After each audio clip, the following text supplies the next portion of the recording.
Hello po mga kapraps. Dito tayo ngayon sa bayan ng Mayhay, Laguna.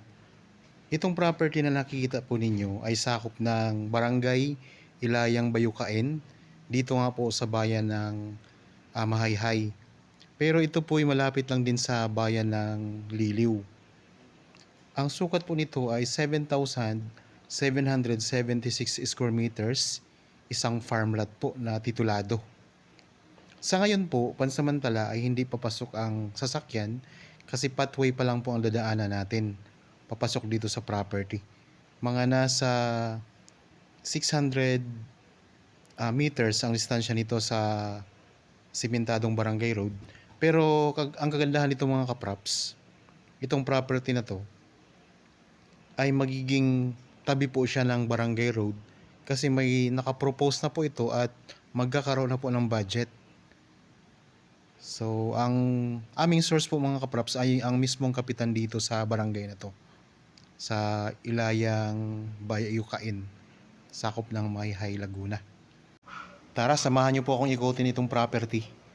Ako nga po pala si Buds, ang inyong laging makakasama para po sa virtual viewing dito sa mga property na i-offer ko.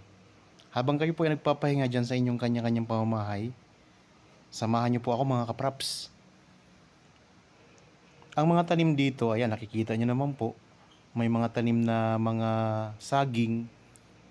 Marami din po itong mga tanim na mga lansones. Patag na patag ang lupaw. Tapos mayroon itong mga kapraps. May boundary na sapa.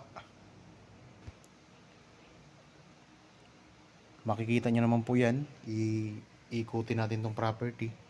Dito sa part na to, marami mga saging sa area na to. Sa mga viewers po pala ngayon na mayroon din mga property na gustong ibenta at hindi pa po ninyo nahanapan ng buyer mga kapraps, pwede nyo po kaming kontakin para ma-feature natin dito sa YouTube channel ko ang inyong property nang sa ganun ay mahanapan din po natin ng buyer.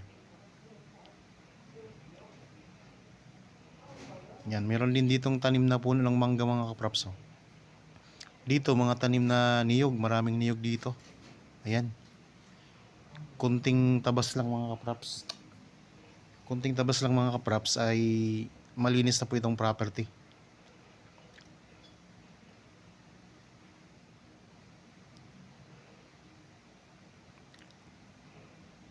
Yan, dito tayo ngayon sa may bandang gitna na ng property.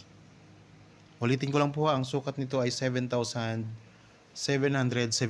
square meters. Titled property to mga kapraps.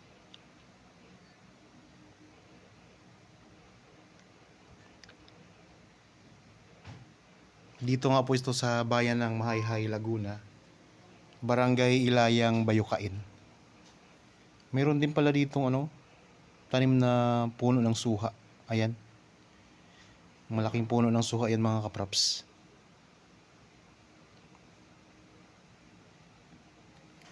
Tapos ang ibang part ng lupa ay may mga tanim na Carabao grass. Yan, itong yung puno ng suha mga kapraps. Tapos sa bandang ibaba nito, mayroon itong boundary na sapa at may tanim po na puno ng kawayan. Pwede kayong kumuha o magputol dyan ng puno ng kawayan para kung gusto nyong gumawa ng kubo. Yan, may kawayan na po kayo dito mga kapraps. Tara, puntahan natin ang sapa. Dito sa part na ito mga kapraps, papunta sa sapa ay medyo pa-slope yung lupa. Dahilig po siya. Banayad lang siya na dahilig. Kasi sapa na po yan, yung babang bahagi nito. Ang presyo po nito ay makikita nyo sa description box at sa title nitong video. Napakamura lang po ng benta nito mga kapraps. Kasi kaya mura, hindi pa kasi ayos yung kalsada talaga. Pero pag nagawa na po ang kalsada, yung binanggit ko kanina, sigurado pong magbabago ang presyo nito at hindi lang doble, triple o mga siguro mga apat na doble pa siguro mga kapraps. Gano'n naman ang kalakaran sa lupa Lalo na pag accessible na po yung mga sasakyan, talagang mataas na po ang presyo. Kaya habang mura pa lang po ito mga kapraps, pwede nyo na itong bilhin. Yan, dito na po tayo sa sapa. So marami lang pong mga nakaharang na kawayan mga kapraps. Oh. Pero sapa na po ito. Medyo malabo lang po ang tubig ngayon gawa ng naulan po na ambon.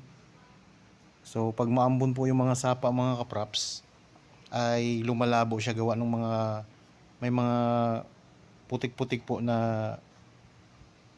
napunta sa sapa. Yan, itong mga puno ng kawayan, no? Daming puno ng kawayan mga kapraps dito. Okay, balik na tayo sa taas. Ang ibang detalye po ay mababasa nyo rin sa description box. Kapag may mga tanong kayo na hindi nasagot dyan sa mga details na nilagay namin, pwede nyo kaming tawagan. Ayan lang po ang mga contact details natin. Meron tayong Viber, may cellphone number, Facebook Messenger, WhatsApp. Yan, pwede nyo kami makontak dyan mga kapraps. Okay, balik na tayo dito sa may itaas na bahagi ng property. Kasi elevated nga po ang lupa mula sa sapa. So, ibig sabihin mga kapraps, wala pong baha dito. Hindi po ito binabahang property. Yan, nandito na tayo ulit sa patag na bahagi ng property mga kapraps. Puntahan naman natin ipakita ko sa inyo yung magiging barangay road. Para may idea po kayo mga kapraps.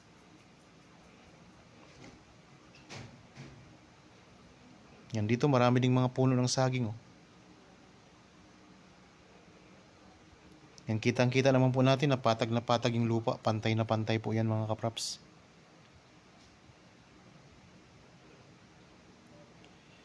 Sa mga buyers po na nakasalamuhan na namin at nakabili na po sa pamamagitan namin, maraming salamat po sa inyong pagtitiwala sa amin mga kapraps. So marami po kasi tayo mga buyer na rin na bumabalik din sa amin para magpahanap ulit ng property. Kaya sa mga hindi pa po nakabili sa amin, so subukan nyo pong mag-inquire sa amin mga kapraps. Tutulungan po namin kayong mahanapan ng property na gusto ninyo. Tapos sa mga nagbebenta din ng mga property, kahit anong property po pwede namin ibenta, tutulungan namin kayo. Bali, puntahan namin yung property niyo para kuhanan po ng video. Yan, dito na tayo sa may likurang bahagi ng property ngayon mga kapraps. Ang boundary nito, ito pong may palayan na to. Hindi na po yan sakop ang palayan. Hanggang dito lang po tayo mga kapraps. Ito yung pinaka-boundary niya at ito na po yung magiging kalsada. Yan, ito. Dito po ang kalsada mga kapraps. Tabing-tabi lang po mismo itong property. Ang magiging lapad ng kalsada dito ay nasa 5 to 6 meters mga kapraps. Barangay road na po mismo. Yan, dito na mismo sa pinaka-boundary ng property ang magiging kalsada. Yung barangay road. Kaya habang hindi pa po naayos tong barangay road, ay bilhin nyo na ito mga kapraps. I-grab na po ito para mura lang po ang pagbili ninyo. Yan, diretso po itong kalsada na ito mga kapraps. Yan po ang dadaanan. So pinapakita ko lang sa inyo para magkaroon po kayo ng idea. At syempre po, yung source namin na magkaroon to ng kalsada ay ang mismong kapitan dito mga kapraps. Kasi siya mismo ang humingi ng budget. Farm to market road ang kanyang gagawin dito. Yan, ang daming mga saging mga kapraps. No? Pwede nyo po itong bawasan. Tapos kung gusto nyo pang magtanim ng iba pang mga pananim, pwede pa po kasi malawak naman po to. 7,776 square meters ang buong sukat. Yan, marami ding mga lansones. Pwede pa kayo magtanim ng iba pang mga prutas dito. Ang bayan po ng Mahayhay ay katabi po ng bayan din ng Liliw. Malapit lang na lang din po ito sa Liliw mga kapraps itong property.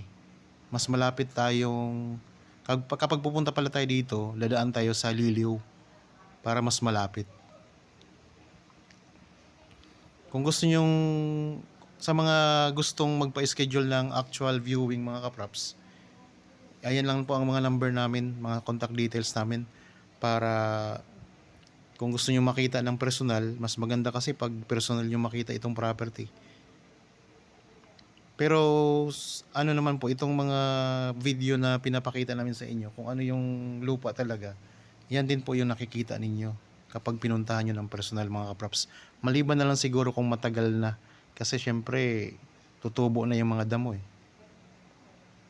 Yan dito maraming mga ano, yan mga lansones mga kaprops, ang dami pa.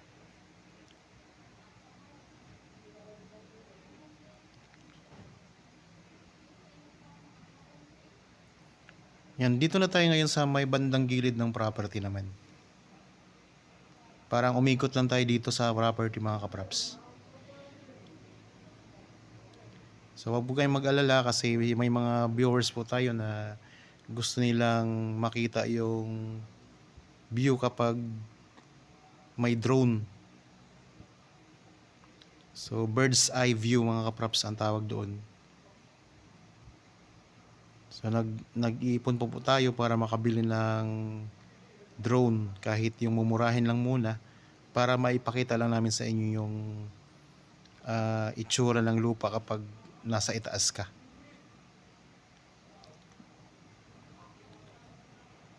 Kung tutusin naman po mga props, hindi naman talaga kailangan makita mo sa taas yung lupa kung anong itsura niya kasi di ka naman na laging nasa taas eh. Nandito ka po sa lupa nakatira. So dito po ang titingnan natin sa baba lang para makita natin kung anong itsura ng lupa. Yan, dito na tayo ulit sa boundary mga kaprops. Ayan. Itong pathway na to, ito yung dadaanan natin papunta doon sa pansamantalang barangay road. Yan, yung pathway na yan mga kaprops. Papunta yan sa pansamantalang o papunta po yan sa main barangay road. Yan, ito yung muhon oh. Yan, may muhon na tayo mga kaprops dito. Diretso po yan doon. Yung boundary ng property. Galing na tayo doon mga kaprops sa corner. Tapos dito naman, wala naman dito, pupunta naman doon. Ayan.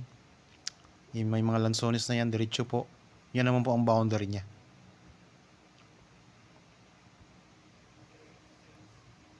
Sa mga naghanap po ng mga property na gustong gawing investment, marami po tayong nakapost dito. Iba-ibang sukat, iba-ibang presyo, depende po sa lugar, depende sa location, at saka sa mga tanim na nasa loob ng property. At kung may mga structure na bahay o kaya building, ay mas nadagdagan po ang presyo. So tulad nito mga kaprops, murang-mura pa lang po ito gawa ng hindi pa po pasok ang sasakyan. Pero pag pasok na nga po ang sasakyan dito, so talagang magbabago na ang presyo. Kaya hinihikayat ko po kayo habang mura pa lang po ang bentahan nito, hindi pa ayos yung kalsada, ay mag-invest na po kayo. Kasi siguradong ilang tupi yung inyong investment dito kapag naayos na po ang kalsada dito mga kaprops. Yan, ang daming mga lansones oh. Kung nagustuhan nyo po ang property na mga ino-offer ko, paki-like na rin po mga kaprops at mag-comment rin po kayo. Meron din po pala akong Facebook page, paki-like na rin po, pati aking TikTok account mga kaprops. Maraming salamat po para po sa bago pa lang sa aking channel at napadaan lang po dito sa aking channel. Huwag niyo pong kalimutang mag-subscribe at pindutin na rin po ang notification bell para maging updated kayo sa mga bagong property na i-offer namin. Maraming salamat po, lagi tayong mag-ingat at God bless po sa ating lahat mga kaprops.